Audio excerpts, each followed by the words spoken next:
I'm Elizabeth Cohen. I'm pleased to welcome you to the breaking news panel on the humanitarian crisis of family separation and migrant detention under Trump's zero tolerance policy. We're here to address the humanitarian crisis over family separation, child detention, and migrants' incarceration. Since April 2018, more than 2,500 migrant children, largely from Central America, have been forcibly taken from their parents. They've been detained and scattered throughout the country.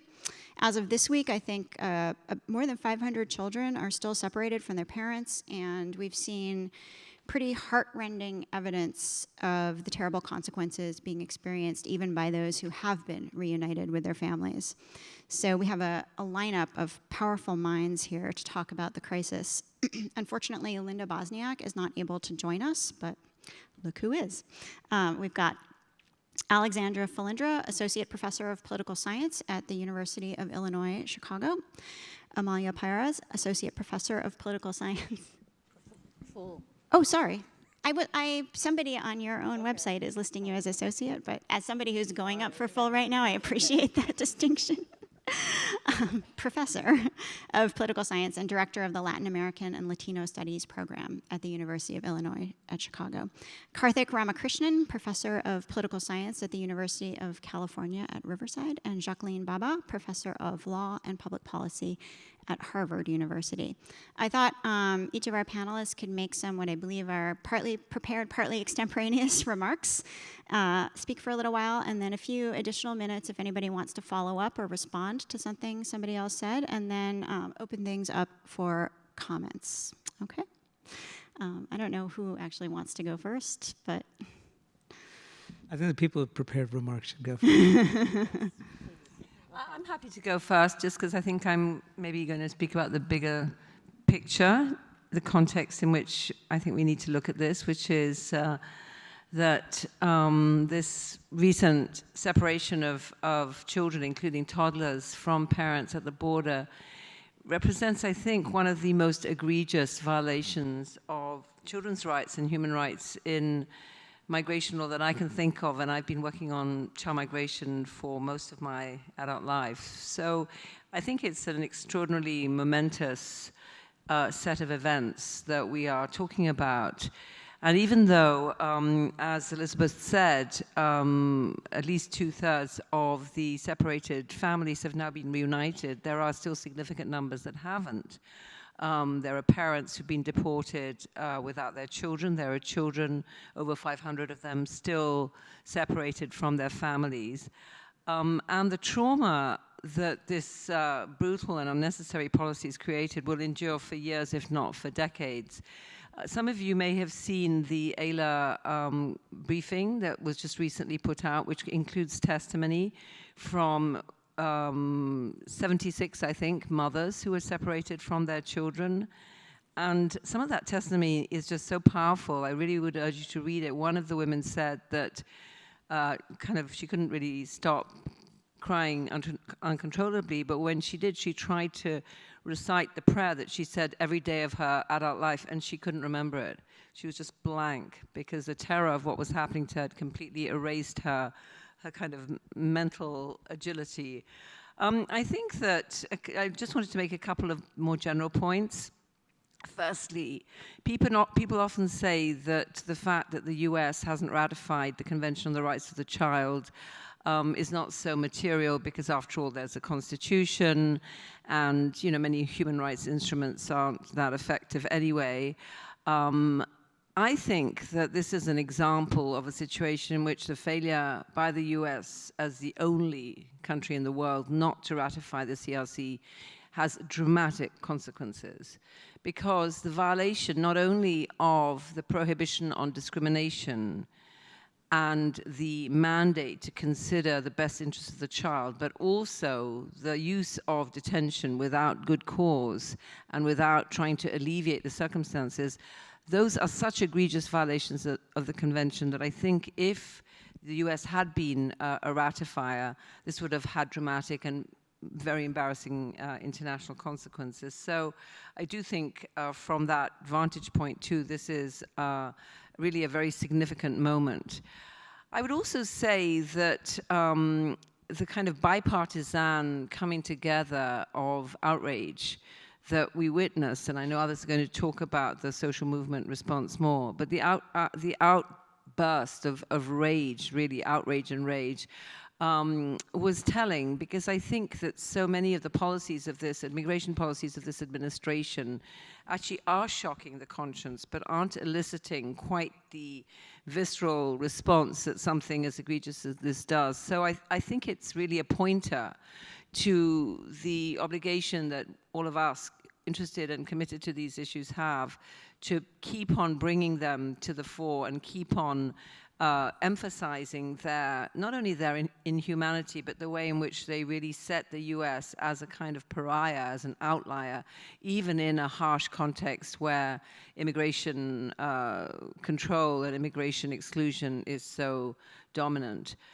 The last thing I would say is that for me, one of the most egregious aspects of the family separation policy was the shamefaced lying that the administration indulged in. And if you read the AILA briefing, you'll see how far from giving people information about what they were supposed to know, far from trying to minimize the pain, the officials actually took it upon themselves to be really vicious enforcers, threatening people, telling people that if they didn't sign forms, they would never see their children again, threatening women who were crying with being put in solitary confinement to punish them for crying. So I think the level of barbarism, I think is the only way to describe it, that this episode reveals is something very telling about the political situation we find ourselves in. Maybe I'll leave it at that. Thank you.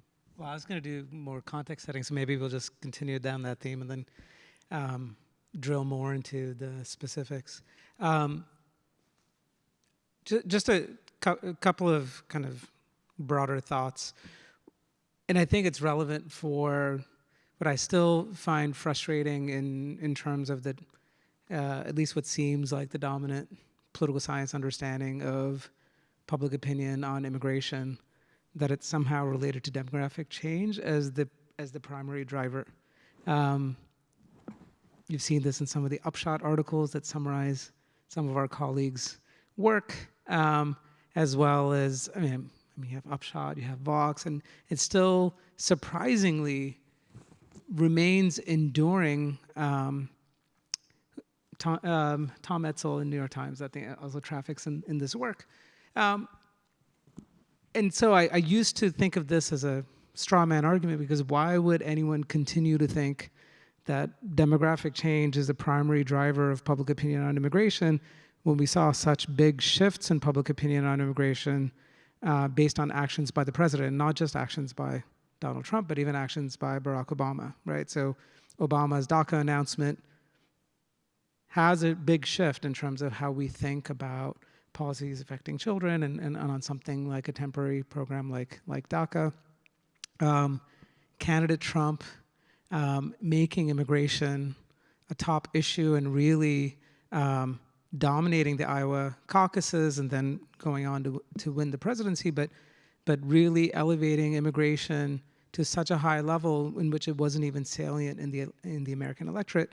So there's just evidence staring at us in the face in terms of how political elites can, and in the case of immigration, especially in the case of Trump and the Trump administration, consistently espousing policies that are anti-majoritarian and somehow think that the biggest driver of American attitudes on immigration is demographic change. So I'll just put that as, it's just this really kind of where political science seems to be, at least a certain kind of large N quantitative political science, or even smaller N causally identified political science, tries to get us to pay attention to what are some of the most interesting questions about immigration policy and where the realities on the ground are in terms of mobilizing opinion on policy, but also just the very anti-majoritarian nature of these policies. So I think it is remarkable that different interest groups, social movement actors, and the American public more broadly, including many Republicans, were actually able to get the administration to reverse course.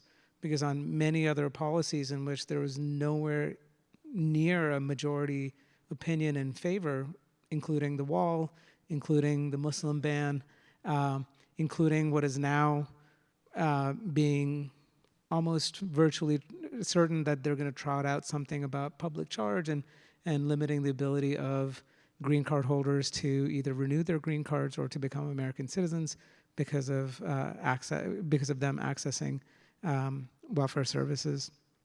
In all of those instances, no matter the outrage, it never really seemed to stick. So I think it is important to see what happened on the child separation issue in contrast to that. I also think it's important to contrast it with what happened with the unaccompanied minor issue or crisis with the Obama administration, and then continuing inflows of unaccompanied minors to the U.S. There's something seemingly very different about separating children from their parents, and especially mothers, as opposed to policies that might harm children. And I say this as someone, as a co-author of Framing Immigrants, where we found that child frames are powerful and can help sway opinion in a more progressive or pro-immigrant direction. In the case of the unaccompanied minor crisis, which that happened after most of our empirical data collections, people seem to think that children who come to the border by themselves are somehow different from normal children. So I think that might hold some of the clue here, that children coming with their families, which people could see themselves and their families in those situations. It elicited empathy in ways that I think the image of an unaccompanied minor, no matter if they're 8 years old, 9 years old, coming by themselves did not seemingly elicit the same kind of empathy, or at least outrage that led to effective action. So I think while we're going to be digging deeper into this particular case, I think it's important to see it in the range of other moves that this administration is doing on immigration, but also to compare it to prior flashpoints, such as the unaccompanied minor crisis. So, is this on? Okay. So I'm going to go in a different direction, not related to the normative concerns here, which are really serious, but more about aspects that have to do with our discipline and what is going on. What does this tell us about the way real-life politics actually deals with us as a discipline?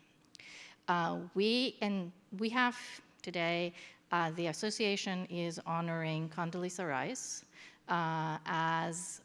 for her work both as a political scientist who represented political science in a real life context, right?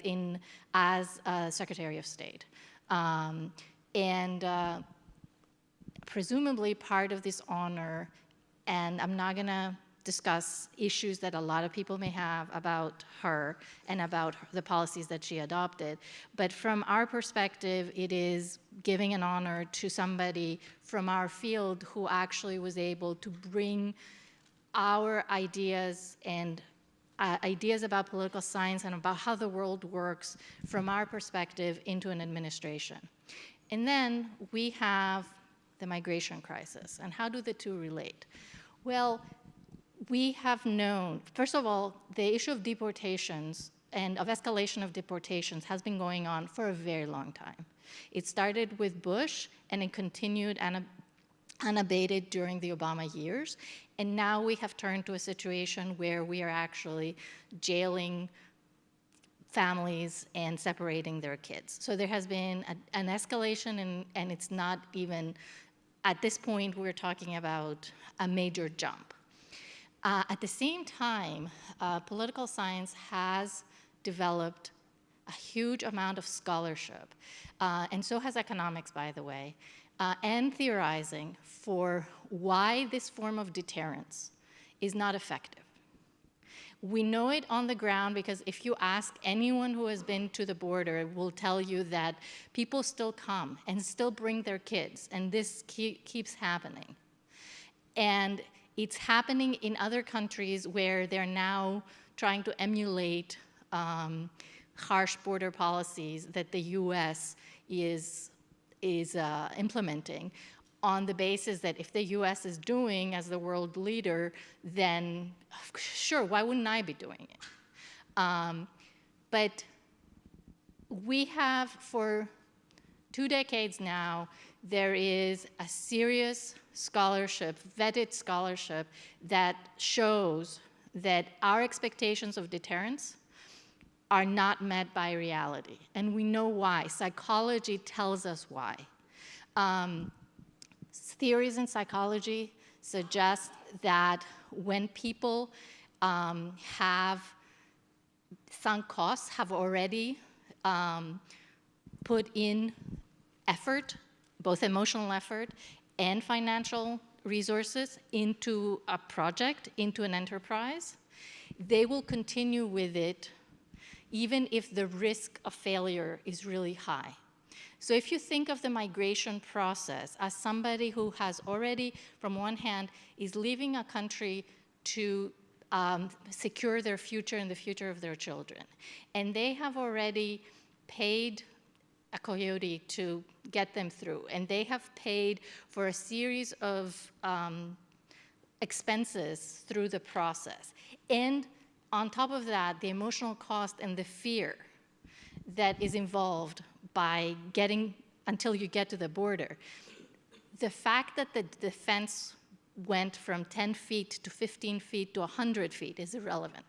People have already made the commitment. There's already built-in motivation, and therefore a really large number of them are going to continue and do their best to get through, even if it means that they die.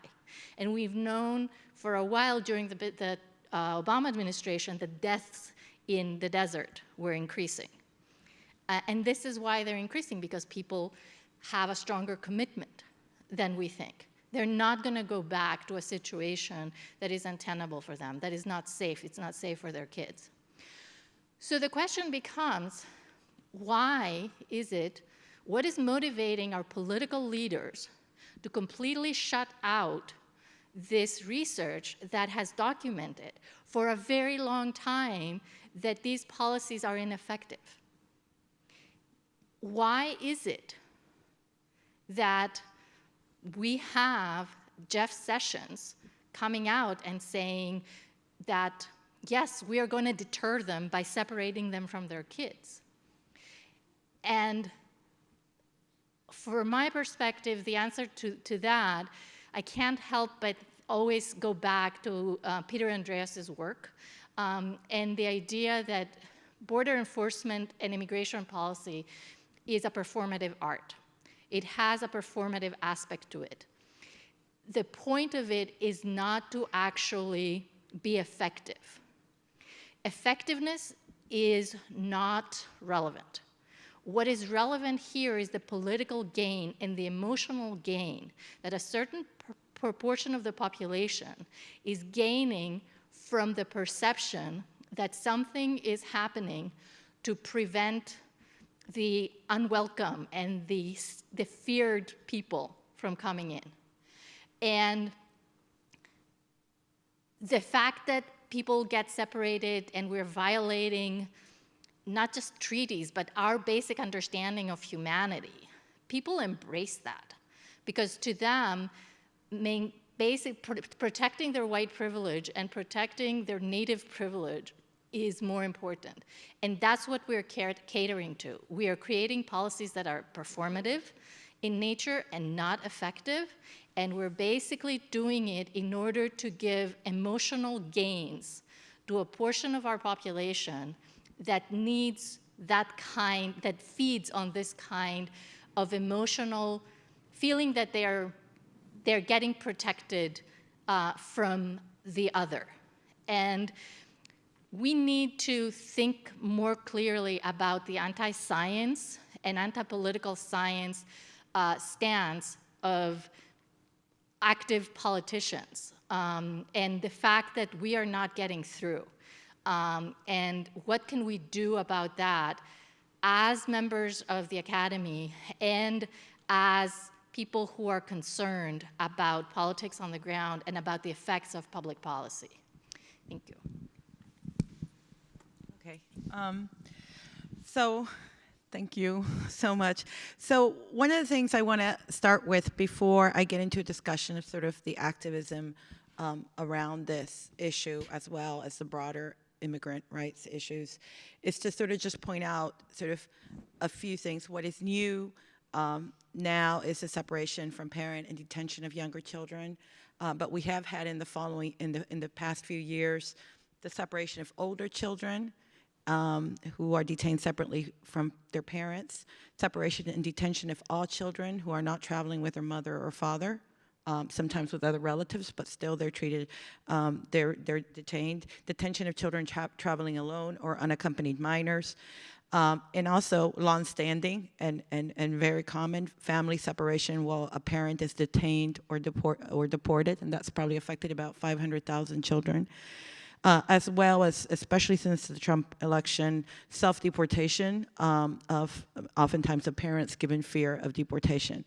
And I say that because, I mean, clearly this particular issue is, as you have pointed out, something that is that has touched the hearts of many people, but it is also a continuation and an extension of a process that has been going on for many years that precedes the Trump administration and even precedes the Obama administration.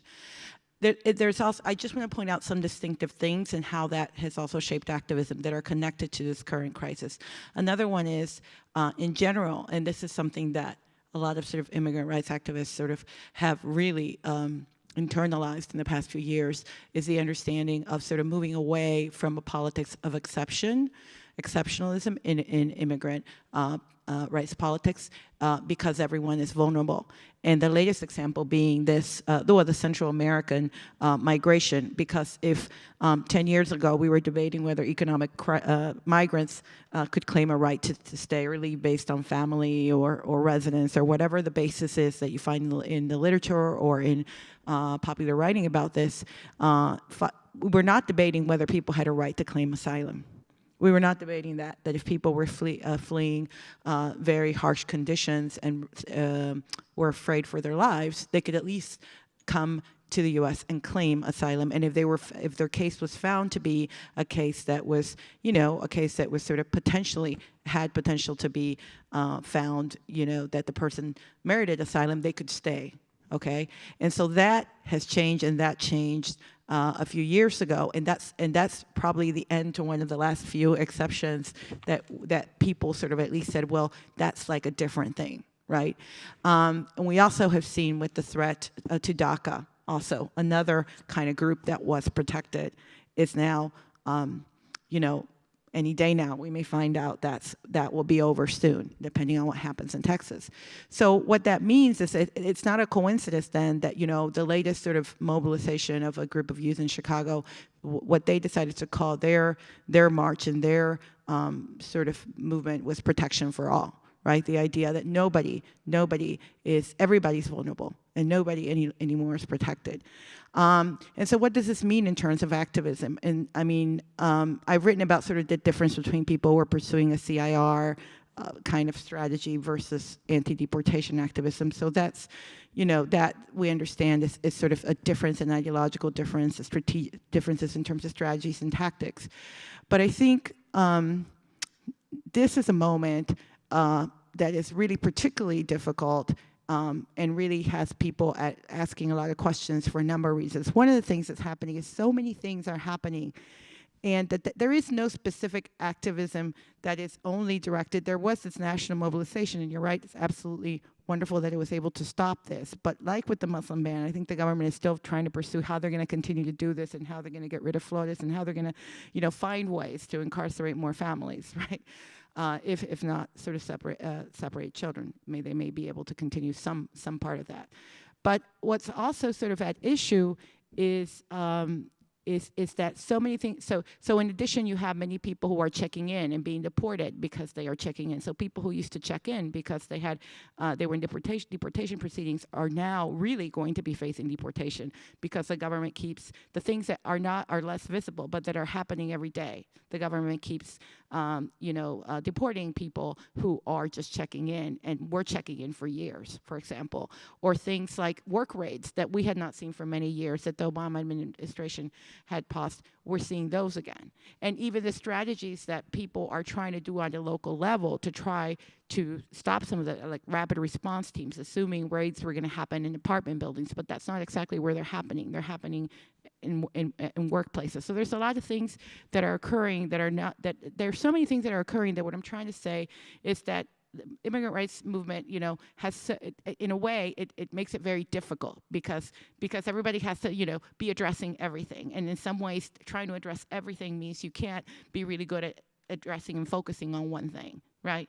And I think that's I don't know if that's purposeful, but it's pretty diabolically brilliant in some ways because it's so hard.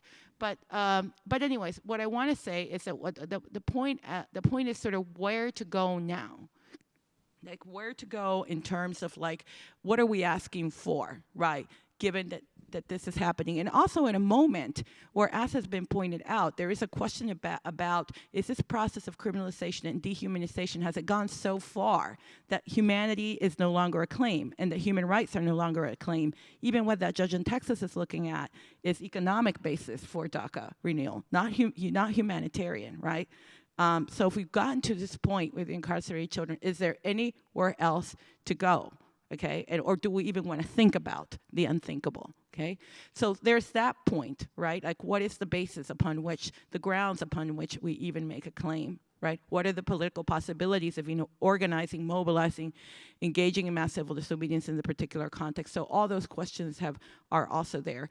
But the final question I want to talk about is this issue of like, who do we target? So I want to refer here to a couple of recent articles that came out in blogs. So Oscar Chacon, who's been directing Alianza Americas for many years, and he wrote in, I think it's in The Conversation, and Naomi Pike, who's a professor at University of Illinois at Urbana, and who wrote in Medium. I may have them reversed. I have to go back and check my blogs. But the point is that Chacon's article says abolish ICE is not enough. And what does he mean? He's referring back to the 96 law and the fact that the 96 law created the legal framework. The 1996 immigration law created the legal framework that led to everything that we're seeing today. Okay, and so for Chacon, who in some ways very much his article personifies the law, he really talks about the law as kind of this independent factor, and he does point out very well that this was a bipartisan law, signed by a Democratic president, right? But he basically says until we change that, we can't change anything else, right? Naomi Pike actually advocates for abolishing ICE and sort of follows the lead of organizations like Mi Gente and Organized Communities Against Deportation, Puente, the Congreso, and many other sort of organizations who, I guess would say are at the left of the immigrant rights movement. And basically says, she argues she's somebody who studies incarceration and somebody who studies detention, and she argues, the point is that this institution has become so powerful, ICE and Border Patrol and Homeland Security, they become so powerful, okay, that in and of itself, they're trying to preserve themselves. So we cannot, so in parallel to the abolitionist movement, which is basically saying that police, right, the police needs to be targeted because it's really impossible to imagine anything else unless we think about abolishing the police as we understand it. Right, and then think of other forms of justice. Similarly, Naomi Pike talks about, we can't even begin to envision something until we eliminate this infrastructure that we have, and that this in and of itself is getting in the way. The need to reinforce and grow this power is sort of getting in the way of us being able to imagine what is possible. Right. In any case, I want to end by saying that I think they're both right in some ways. I think there are also limitations to some of what they're saying, but I also think that it's important to think then about, well, what is it that we're envisioning, what comes next, and not only what we're against, because very importantly, at the national level, in addition to the move against this incarceration of children, you see a big move, big efforts of solidarity in a number of levels for sanctuary rights, for all kinds of things, but also a move towards electoral shift. But just an electoral change alone, as we've seen in the past, as we saw in 2007, as we see, doesn't necessarily mean that anything will significantly change around immigration policy, right? So what there needs to be is really kind of a clear vision as to what will possibly change, and it's a solidarity and a cross, group coalition that really envisions what it is that we want to have instead of this. Thanks, guys. I thought I would give everybody a chance if they want to follow up with any remarks, give you guys a chance to do that and appropriate the first chance myself, just to make a few points that I think maybe draw together some of the things that have been said.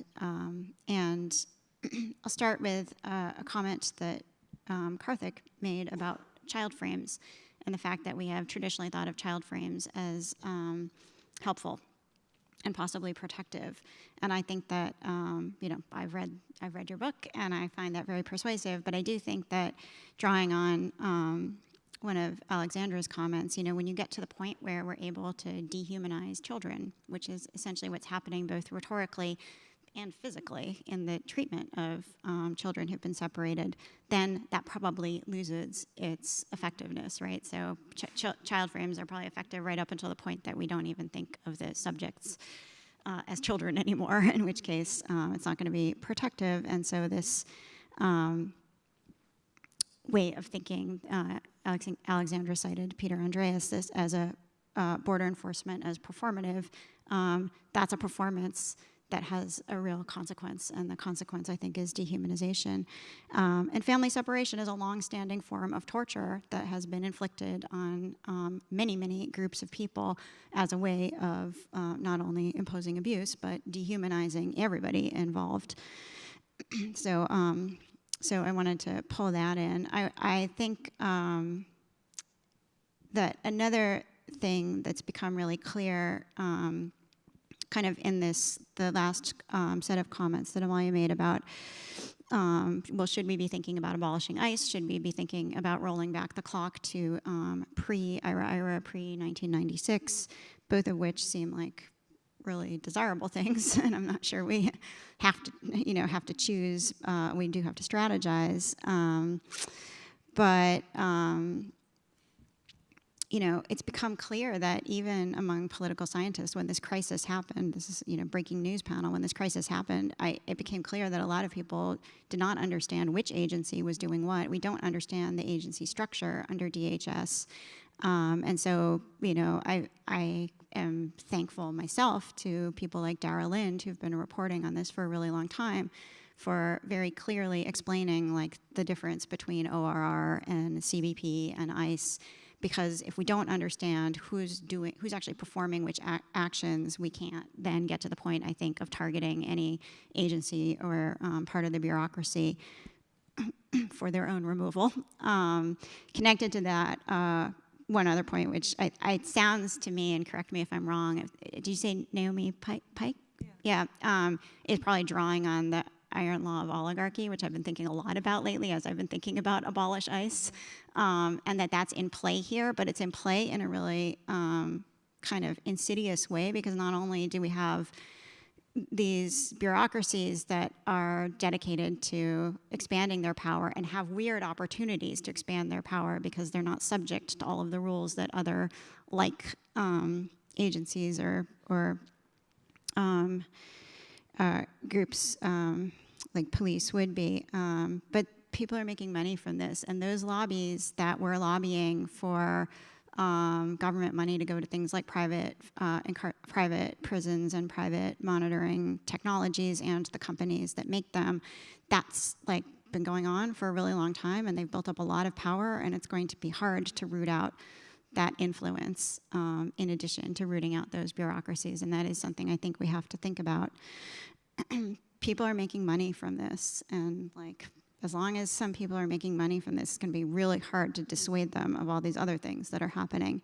And I think the last point that I'd like to make that really, really scares me is that even when the courts have been kind of on our side, I think we all kind of want loosely, I think, the same thing, which is for this not to be happening. Even like when the courts imposed a deadline, and I think a lot about deadlines in my own work, like, DHS basically rolled right over it. It just didn't matter. And I was listening to the responses to that just in the media, and the response was basically like, well, the courts don't have like their own police to go out and enforce against ICE or against CBP. There was just a collective like throwing up of people's hands, like what happens? And that is really scary to me, because the courts have been one of the places that, for a while we've been able to go for some very, very basic protections against these growing threats. And when that happened, I felt even more chilled than I'd already felt. So, yeah. I'll jump in on a couple of things and try to. I think there's a couple of hopeful things here, actually. Right? It seems very doom and gloom here. So one maybe it's not hopeful, but I think there's certain things that came out of this situation that I think does kind of, we need to nuance our understanding a little bit, right? So to some extent, Alexandra, when it definitely resonates that there's a certain set of voters for whom this kind of authoritarianism really appeals.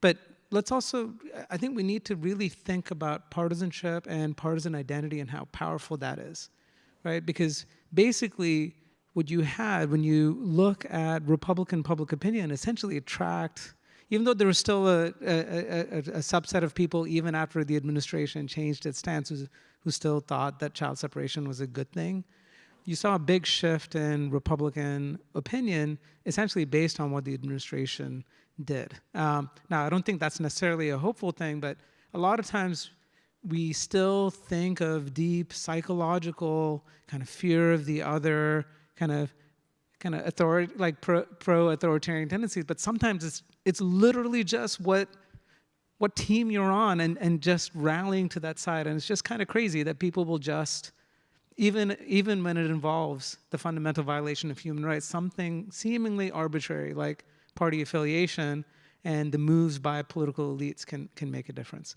The thing I'll say that I'm hopeful on is I think that what we've seen from the prior unaccompanied minor crisis, now maybe not everyone was with Steve King saying that these are kids with calves the size of cantaloupes and these are all drug mules and therefore we have no sympathy for them. But I think there's less sympathy for older children. And we know from, especially among children of color, that if you're teenagers, right, if you're dark skinned, you're more likely to be tried as an adult and convicted as an adult.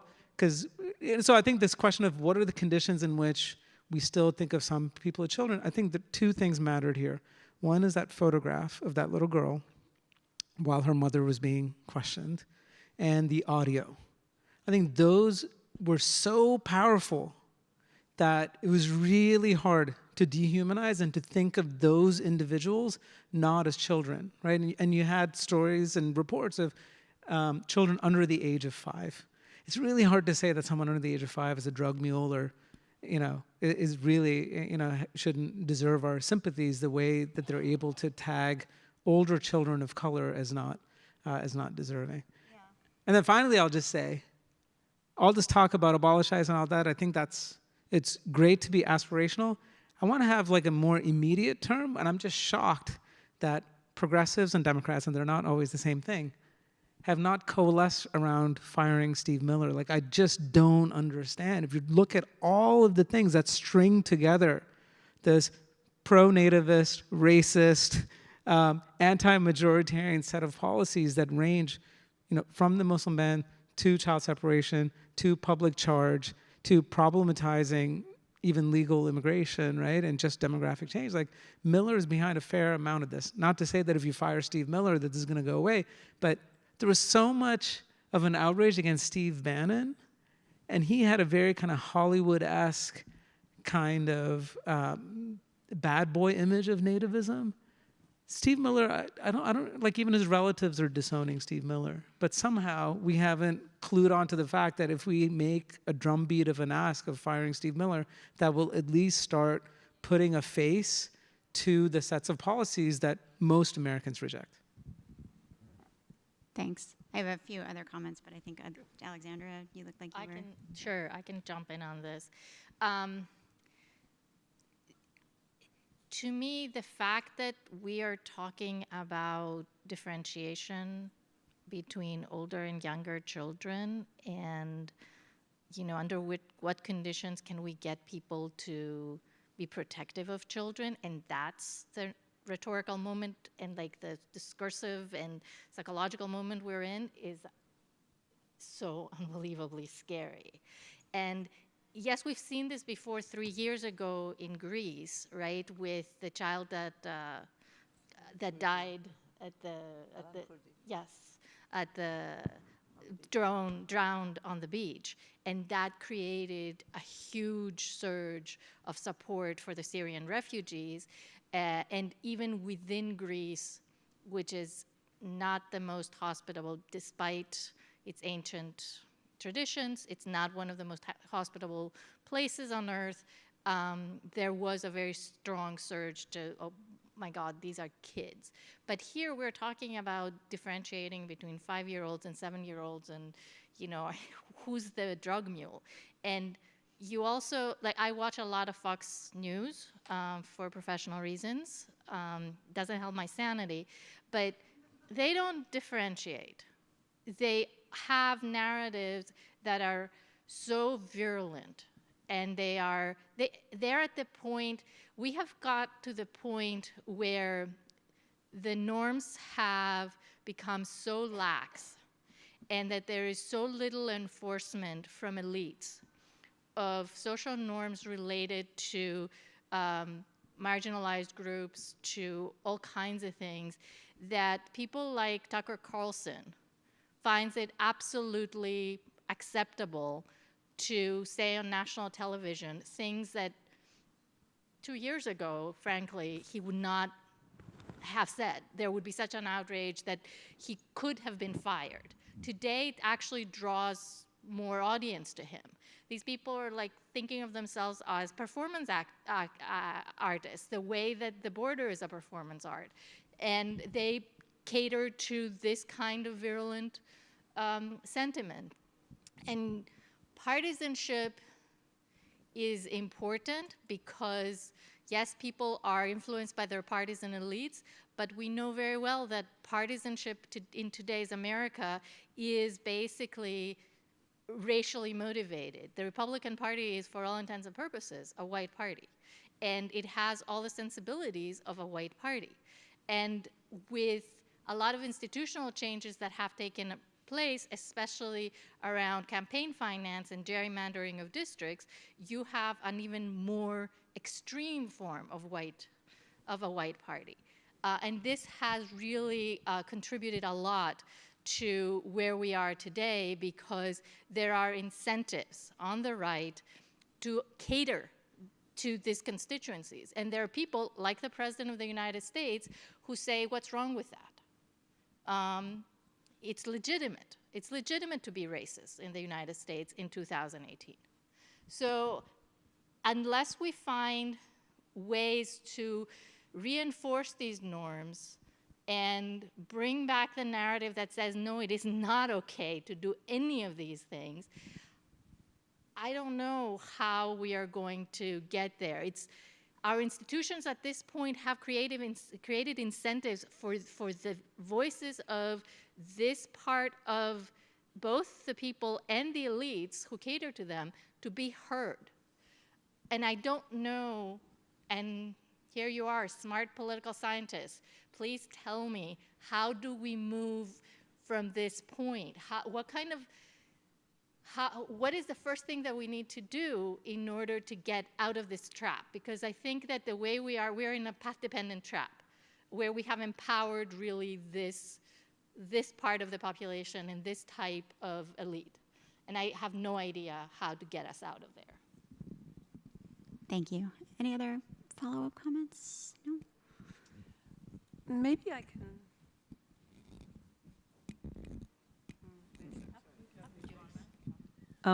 As a non-political scientist, as a kind of more just nuts and bolts human rights lawyer, maybe I can push back a little bit on some of these comments. I mean, it seems to me, again, from my more rudimentary understanding, that the only people who are getting fired are not people, are people who are unpopular with the leadership.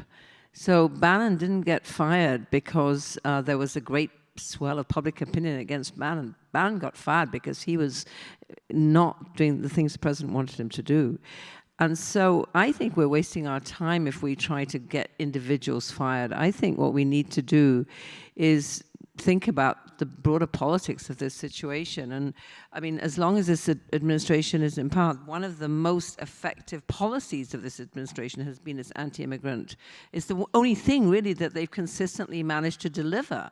You know, they haven't managed to abolish Obamacare. They haven't really managed to I mean, there are many, many things they've failed in what they've claimed, but this is really a success story for them. So I think our prospects of kind of like trying to roll back one or two or three of these policies in the short term are pretty limited, except for, you know, something where you really get this big bipartisan swing like we got with separated children. I think that it's much more really a question of all the constituents of what made Trump popular that we need to be addressing.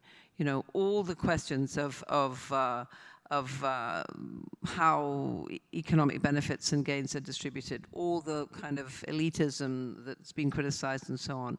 So I think that I just am not at all optimistic that if we focus more on particular individuals or even particularly egregious policies. I mean, like today it's coming out, this massive increase in denial of citizenship to people who are manifestly citizens because there were one or a few rogue kind of false declarations which, you know, have been long known and nothing new about it. But this is now being used to really undermine, you know, people's claim to citizenship. I mean, there's something like this every day. I think we're just, personally, I'm not confident that those strategies are as effective as trying to really build our opposition politically on a much broader set of platforms. Thanks. Any other follow-up comments? One thing I do want to clarify. I'm not saying that firing Steve Miller is going to solve this. We need to have faces on these policies. If it's Trump is an extremely well-known individual and you know, in terms of loyalty, not just by the electorate, but by members in Congress. I mean, most of that is pretty much baked in. You're not going to get that much movement. I mean, this is where framing is very effective when you have the flexibility to start defining things. So I do think, I mean, so it's not just about Miller. I mean, the fact that FAIR has former executives that are now ombuds people within DHS. I mean, it's just, I mean, you've had investigative reporters, including Reuters, that talked about the dramatic slowdown in naturalization approvals, right? To just show how what they're doing is, I keep coming back to this anti-majoritarian. It's like, this is not what even Trump voters signed up for. I think it's important to start making it more concrete, because otherwise what ends up happening is, even on something like public charge, we pretty much operate in the terrain where the framing has already been set, in which we're going to talk about whether immigrants are good or bad, as opposed to talking about whether this administration is competent or not. I mean, when you're talking about DHS and these agencies rolling over, some of it's also, they're also incompetent and they also move very slowly, but none of those things are being brought to the fore. It still is a focus on the immigrant and whether the immigrant is deserving or not, and right, as opposed to focusing on the administration and pieces of the administration, and at the very least to expand it and not just keep the focus on immigrants. Just one more thing I wanted to say is that, I mean, as much as, you know, I was very happy when this was stopped, it also troubles me that there's a kind of it's just about a politics of the visceral, like what people can't stand to bear, right? But when you see a slogan like keep families together, right? Some organizations were going like, well, what does that mean? Keep families together in jail, right? So do we want families together in jail? Like, so if we stop this, what's the next step? And is that okay? Is that not too disturbing? So, you know, I mean, this has led to a lot of different questions in terms of like, well, what is, you know, if you say this is enough, right? Then is that it? Like, do we just stop here, or is there more we can do? And are we okay with all the other things? Thanks. I feel like I want to ask Karthick if you could, just for your purposes here, if you had to pick really between Miller and Sessions, just for these purposes, wouldn't you pick Sessions? He's like the one effective part of the administration. Well, but I think, so this is where I think the point that these folks are doing exactly what Trump wants.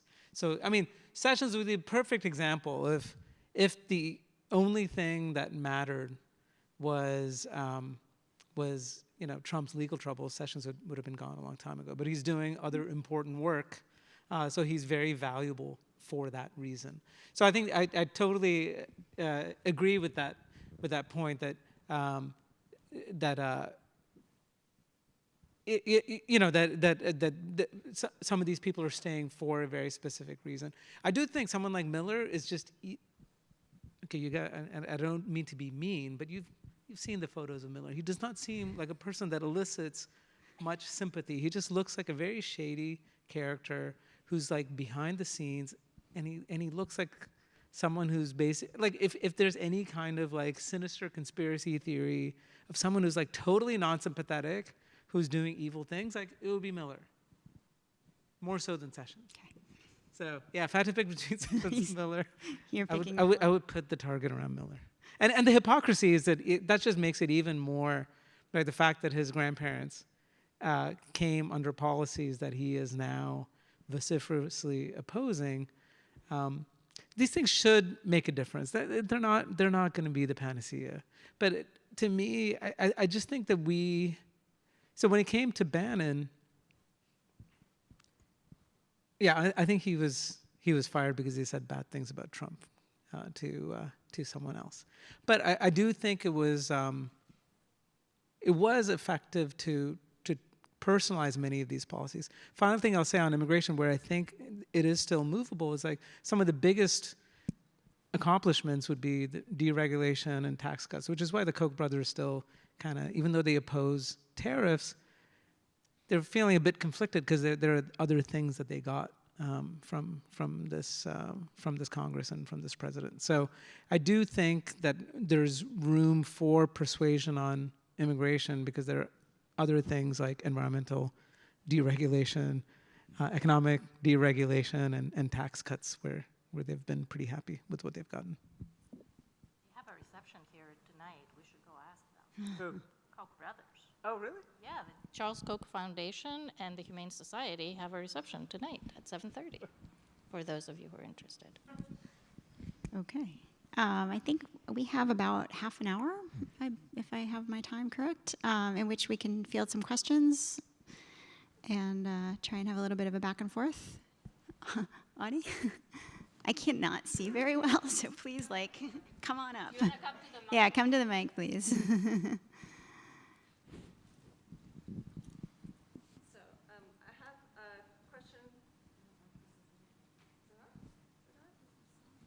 Could you introduce yourself too, please? Sure.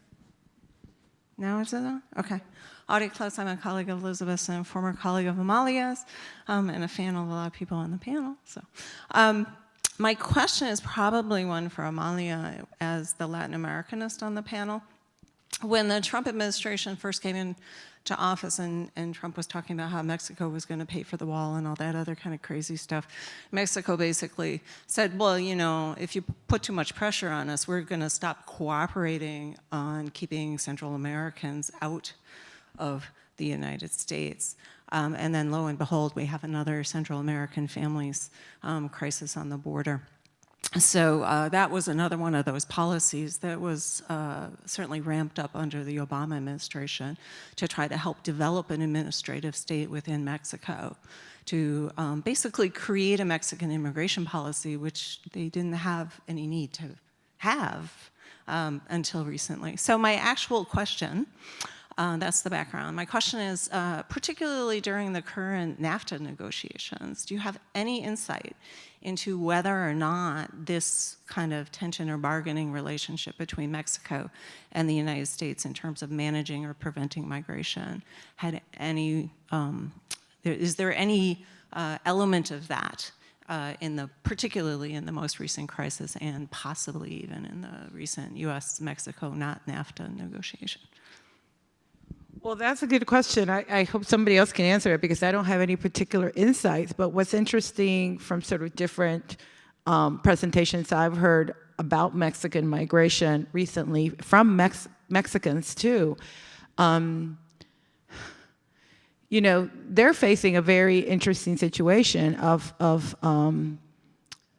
sort of, they've become a country that is not only a country of transit, but a country that's receiving returning migrants, but also Central Americans who are staying, right?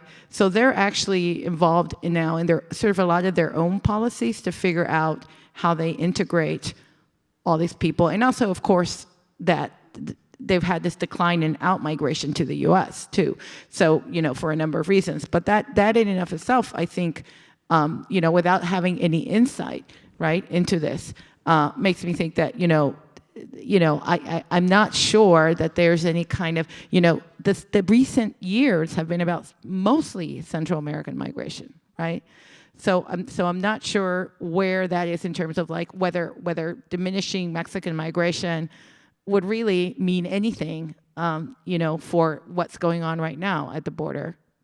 Especially now there's people coming from India. There's just a whole bunch of new groups of people coming too. So I don't know if anybody has something more to add about that.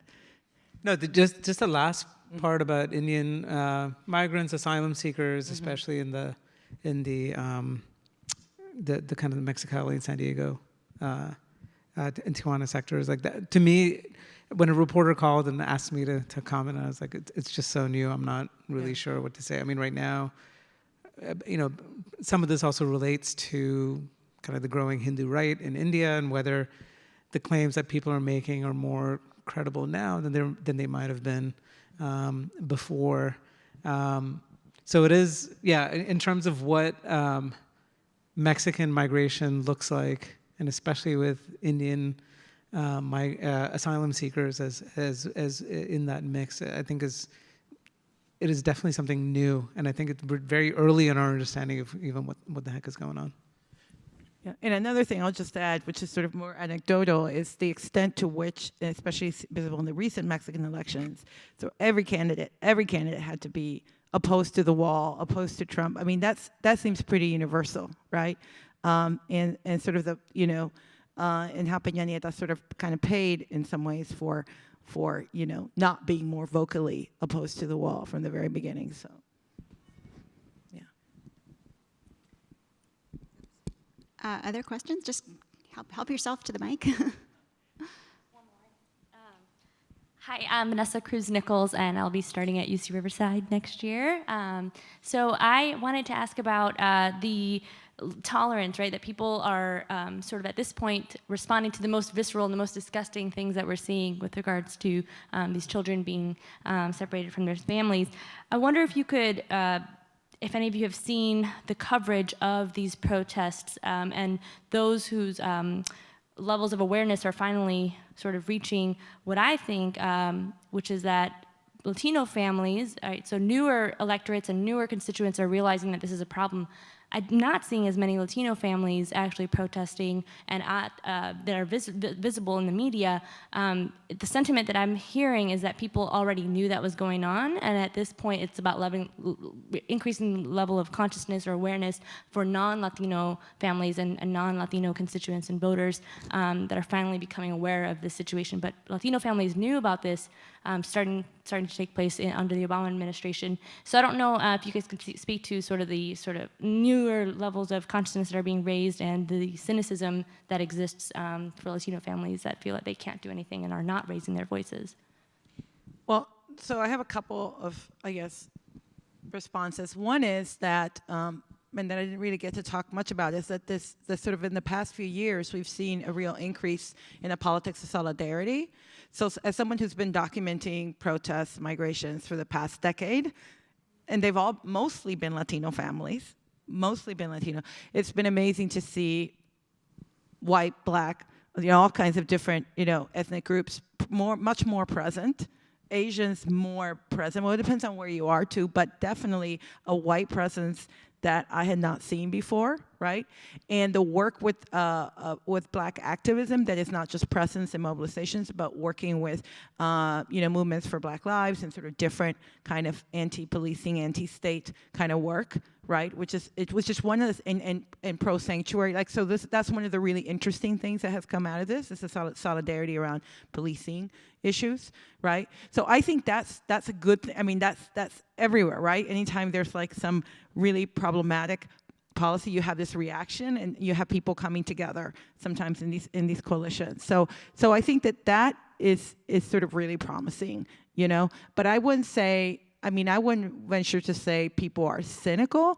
That's sort of kind of broad. I mean, there are people who have been depoliticized and are not engaged in politics regardless, but in terms of people who are engaged in politics, I think the frustration's a little bit, and I saw it in the last protest in Chicago, that there was a lot of mobilization because of the children and because of the detention, and a lot of the Chicago-based activists were trying to bring it back to the raids and what's going on every day when people check in, and the deportations that are happening everywhere, and the people that are now facing, saying kind of, you care about that? Well, here's this bigger picture, and you may not be able to do anything for a child detained because there was so much support and charity and whatever, and even the charity was sort of questioned where it was going and all this. But you can do something right now for for the people who are in your communities, right? So I think it's more like, it's not. And again, part of what I was saying is just there's so much going on. It's kind of like, for those who are active, they channel their activism on things that are sort of more kind of have been going on for a long time. We are also seeing the oversaturation of the airwaves with Trump news. You forget the Fox News part of the airwaves. Even on CNN and on MSNBC and everything else, there is so much on a daily basis that happens that relates to this administration and relates to Trump himself, that literally I can't keep up with real policy and real life events, because when I turn on the TV and when I get the news that I get, and I consider myself as a highly informed, not the average citizen in terms of the level of political information that I have. And yet, I get a call from my mother 2 days ago to tell me, have you heard about what's happening in Germany? And my honest response was no, because none of the American, channels is telling me what's happening outside the world. I have to go to BBC. And I haven't been going to BBC lately. And I think that basically it's probably BBC has more information on the separation crisis from the perspective of what kind of events are happening or what kind of pushback and protest is happening than Rachel Maddow, which is what I watch right now. So I think that it's also part of the way that the current situation, the political situation has turned out to be. The media are focusing on Washington and on what's happening with Trump, and then all the policy issues are covered in 2 seconds. So I think that's part of why it's hard to mobilize when this information is not getting out from the national media on a consistent basis. And it's I forget sometimes about the real things that are happening. I think it was something, unfortunately, I think exceptional, that brought it. And it wasn't just a protest. It was even what was happening in Sunday sermons what was going on in white evangelical churches that are usually racially conservative and don't get involved in this kind of stuff.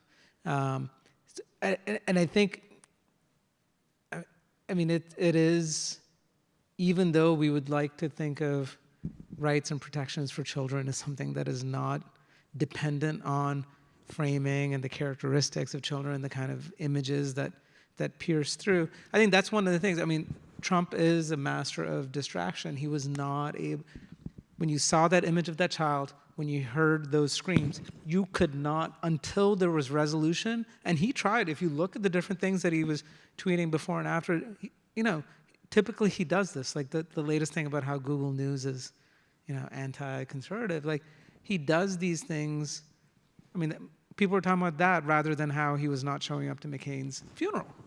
Like, he's just so good at doing that. He was not able to do that here. So that's what I think. I think there were these searing images, and so I think that's, if you're talking about ways, I mean, just because people know the power of images and media to actually be able to deploy it, you know, it's very difficult to do. But ultimately, if there are things that undo some of this administration's actions, it'll be mediated. It'll be through media in which they cannot play their usual game of distraction.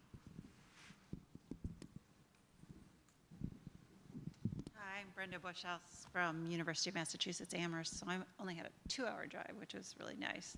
You probably had an Uber to come. But I just 2 comments. One, you said that the government wasn't competent, and I just couldn't let that go, because we've got all these public administration scholars here at this conference, and you know, we've had the hollowing out of the state for decades now. The contracting, then the subcontracting, then the subcontracting. It's so complex, and then you have it over multiple agencies. And so I think it took a long time, and for those of us who study these public bureaucracies, it took a while to disentangle. So imagine the general public trying to understand what's going on. So for me, that they hadn't separated such young children, and that they just weren't, this isn't what these agencies were used to dealing with, and the contractors weren't used to dealing with. So it was an absolute mess. But I'm not sure that I could label it incompetent, other than we had an incompetent policy change that then led to a crisis that these public bureaucracies were not prepared to handle, nor these contractors. And they didn't have the data information systems, and that's why children are getting lost, and not lost, but you know, can't get them reunified. That's one point, just a point. The other one is, I'm a nonprofit scholar, so from the idea about where does the change come from, and I'm heartened to hear some of these other comments previously and your responses, because we would have expected to see, maybe we'd see the religious sector, you know, responding in such a way that it would be meaningful, but that's not happening. As in my own town, we have, churches all have their sanctuaries, so they have immigrants in them to protect them from ICE. But in terms of like, where are the evangelicals? Where is the Catholic Church? Where is this going to come from? And I see civil society, the level of activism, the kind of multi-ethnic, multi-racial response to this, I find very heartening, because I see it going across race, class, all the different directions. So that's where I see my positive from that, because we were saying, where's the positive? And I listened to your comments, and I'm like, I'm still not feeling positive yet. But that's where I see a little hope, is through just the level of response. But I do agree, it's just so hard when you're just, the national media is just covering the latest tweet to stay focused. So I really appreciate this panel. It's more of a comment than a question. Thank you. Thanks. Do you want to clarify, like, the kind of incompetent, like what you Yeah, mean? no, in fact, yeah, so great point. I mean, it's just interesting, because incompetence and kind of the bungling of the bureaucracy was something that's always kind of thrown at democratic administrations. it was also thrown a lot at the Bush administration. It's just, again, I mean, there's so much that's awful, with different kinds of policies and that come down that critique is largely kind of the administrative state and how it operates is kind of not looked at.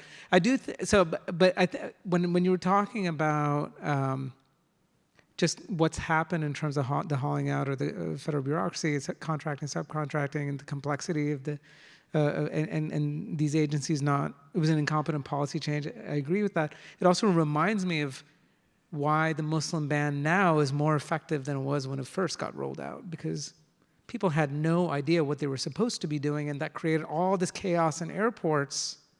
So I think that, I don't want to necessarily say incompetence, but the chaos that is engendered by these rapid policy changes and decisions could potentially at least buy some time, because there's also evidence that after that initial airport ban, that there was much more public outcry and support for Syrian refugees, for Muslim refugees, right? Ultimately, the state got its act together and just kind of wore people down and figured out how the legal system, the bureaucratic system works, and whatever, version 3.0 finally succeeded in doing what they wanted to do. Finally, I'll just say on civil society, I think it is part of the hopeful story, but it's a marathon right now. I mean, and when we're used to some of these pushbacks as kind of very quick victories, it's hard to know how you sustain that marathon. I wonder if I could just jump in to say that I think that there are different dynamics within bureaucracies. One is the efficiency spectrum, but the other is the discretion spectrum, and all bureaucracies, of course, have enormous scope for discretion, and nowhere more than in immigration. So one of the dramatic effects of this particular administration is that it has legitimated a particular type of use of discretion. So, and we saw this right from the early executive orders onwards. It kind of legitimizes exercises of discretion that really are driven by prejudice and by racial hatred. And so, in some cases, they're extremely efficient. In other cases, they are inefficient. But the fact that you have a coherent institutional, ideological kind of philosophy or mandate now to basically exclude, and that it's a victory for the state every time you exclude or you penalize or you incarcerate, that I think is an overwhelming determinant of what's happening. And we see that across the board. We see that at the border. You see that with the citizenship stuff. You see it with the testimony of the way these officials were actually getting, separated parents to sign forms abusing their power. I mean, there always is that discretion, but this time it's being used consistently in one direction, I think, much more than I think was the case before. And I also suppose I want to say something about, and this is maybe a difference of opinion again with some of us in the room. I mean, of course, we know that Obama was, the sort of deporter-in-chief, so to speak, and we know that there were many policies, immigration policies. First of all, he was very slow to really actually even take on immigration issues consistently, and then he always tried to find this sort of elusive middle ground. Nevertheless, I do think it is important to resist the temptation to say it's all one continuum and to say, well, this is just a continuation from Bush to, I don't know, Clinton, Bush. Somebody said Clinton, Bush, Obama, Trump. I mean, it is very discontinuous in many ways, and I think there's a very sharp divide, at least as I see it in the practice. So. Personally, I'm not sympathetic when people kind of, in a way, tar everyone with this sort of, as if it's just like a consistent, maybe a crescendo, but a crescendo that was already rapidly growing. I don't see it like that. I see a dramatic discontinuity, which is, for many of us, been quite terrifying. Can I respond? Yeah. Well, I don't necessarily, I think there are discontinuities, and I think it's not even a crescendo. There's up and down across administrations, in addition to continuities. But I think part of what I was saying was sort of a response to, there's been a lot of kind of partisan discussion about just blaming everything on Trump. And not that I'm defending Trump and claiming that Obama never did any of this, right? And even though this particular practice definitely was rare in the Obama administration, and it's very much part of the Trump administration. And the Trump administration was saying things like, well, Obama did this, and some of it was lying, but there are parts of sort of the detaining Central Americans who were claiming, who were seeking asylum.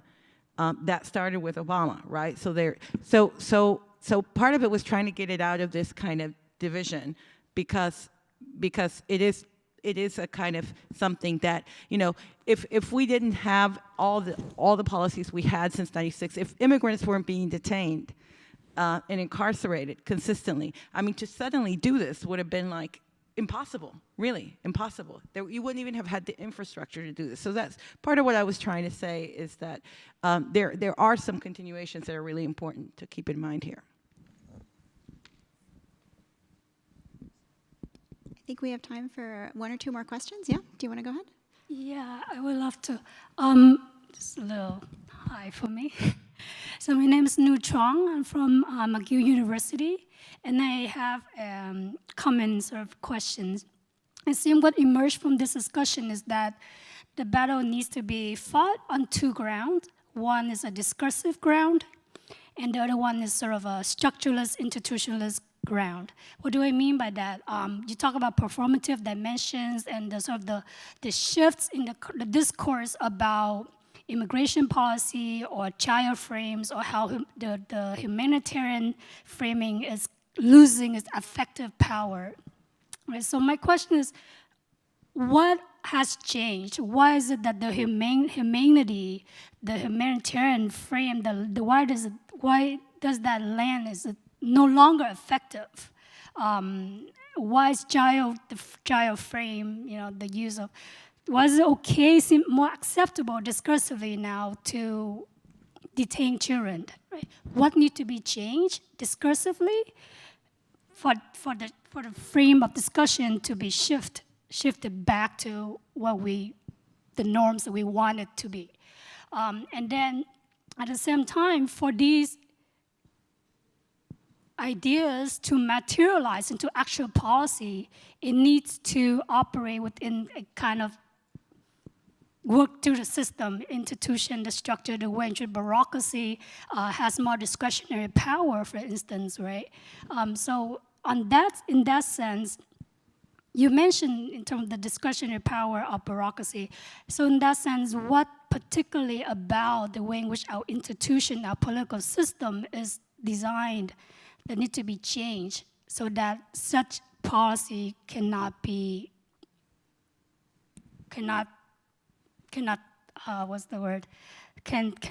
easily, I can't think of the right word right now, but you get what I mean. Thank you. I have one kind of follow-up thing. I don't know if you would go there, but if it's about reforming the bureaucracy, in addition to abolishing ICE, right? If we are going to have some kind of an immigration enforcement system in our country, how would we imagine it differently, right? Or would we, short of just saying we're not going to have any kind of immigration enforcement, what would that look like? How should it look like? I am going to try to answer this as a political psychologist. In The Nature of Prejudice, in 1954, Gordon Allport writes that in order for prejudice to either escalate or decline, the role of elites is key. The way that basically people respond very strongly to their trusted elites. So when trusted elites enforce norms of racial equality, then we have a period from the late 1960s to about the end of the century where these norms are held pretty strongly within the population. What has changed since then? We have made certain big institutional changes that have to do with the way that we do our political communications, and especially I'm thinking of Citizens United and the introduction of all this money into politics. The way that redistricting is taking place. And the key problem with redistricting is not only that it's partisan, but we have introduced technology. It's the interaction of partisanship and technology, right? So we can create now districts that are perfect for electing our party people. That has led to the real political competition taking place at the primary level, not at the main election, at the general election. And because we have selected the districts to be partisan-based, the median voter of that district has moved out quite a bit to the left or to the right, depending on who's doing the redistricting. So we have, through our structures, we have created the institutions that enable the extremes to emerge. Once these elites emerge, and they didn't emerge, Trump is not the first one. Remember Joe Wilson rising in the middle of the congressional, in the halls of Congress and telling Obama, you lie? It has happened a while ago. The emergence of Fox News and partisan media is another way where elites' influence has been documented to be incredibly strong. There is evidence that Fox News has shifted people's opinions to the right and elected officials' opinions to the right. So we are in a situation where we have created the institutional structures to enable the extremes to emerge. I am not happy. Also, within the Republican Party, they don't have superdelegates. The whole thing about the Democrats and superdelegates, I am not very happy that the Democratic Party got rid of superdelegates. And given these institutional changes within the parties and within the political system, we enabled the extremes to emerge, and I don't know how we can go back. This is a path-dependent process that has been happening over 20 years. And we are documenting it now. We're seeing increases in opposition and suspicion towards government and negative effects of government being connected to racial attitudes, going back to the early 2000s. I do not know, given how difficult it is to change structures and institutions, how to get us back. And I'm scared. That was a really nice framing of the panel, this kind of, well, we've got discursive questions to answer, discursive challenges, and then we also have bureaucratic challenges. And I just wanted to make a comment on the bureaucratic side of things. And that is, first of all, there's a great Vox podcast in which Matt Iglesias and a couple of the other regulars actually get really it's the weeds. They get into the weeds of that question in some really interesting ways, talking about possibilities for eliminating a lot of immigration-specific enforcement and kind of making a decision that, like, actual, people who commit actual crimes ought to be targeted if they pose a threat, but that immigration violations themselves don't need to be pursued in the way that they are, and that if we went back, so I agree with Amalia's comments about 1996, but if we also went back to a point before we reorganized all of this under DHS and under a security framework and went back to something that looks a little bit more like what we had under INS, that because one of the things about INS was, although it certainly wasn't a perfect organization, they had more discretion to engage in different types of enforcement activities in different locations and different contexts, and that those are bureaucratic changes that by no means got us to a perfect world, but might be improvements over where we are now. I don't know if anybody else has any. What about the discursive side, Elizabeth? I thought that's what Alexandra was doing. The discursive side. You mean like framing and things like that? I don't. Yeah, no. But I think going back to this thing about kind of humanity, human rights, and children, I think that that was kind of a if at least portions of the public are less sympathetic or less outraged than what we've expected in the past, how can we turn the clock back on that? Just like if we're saying turn the clock back a bit on these kind of bureaucratic changes that have led to some pretty awful things, what can we do to make people receptive to humanitarian arguments and to child frames? I don't have like a huge body of answers to that question, but I will say that, I think that things like workplace raids, even though they're not focusing on children, can backfire because that's when you're digging into people's communities. And I think that one of the successful rhetorical and practical strategies of anti-immigrant people in Congress and Trump, one of their successful strategies has been to create this mythical, like, kind of foreigner who you don't know, who's a stranger and who's suspicious and scary. But that is not people's experience of non-U.S. born people that they know, right? In many cases, they're very important to their lives. And so I think that drawing attention to the way in which we're destroying our own communities, and not just in traditional sites of immigration, but in new areas of new waves of immigration, that may be one thing that we can do. Yeah. That reminded me, if you occasionally see the story of the people who like, oh, my neighbor got deported, but he's such a nice guy, and they're all Trump supporters, and they're all in shock. But, the counter to your question about how we think about do we think about immigration enforcement, is also how do we think about immigration reception?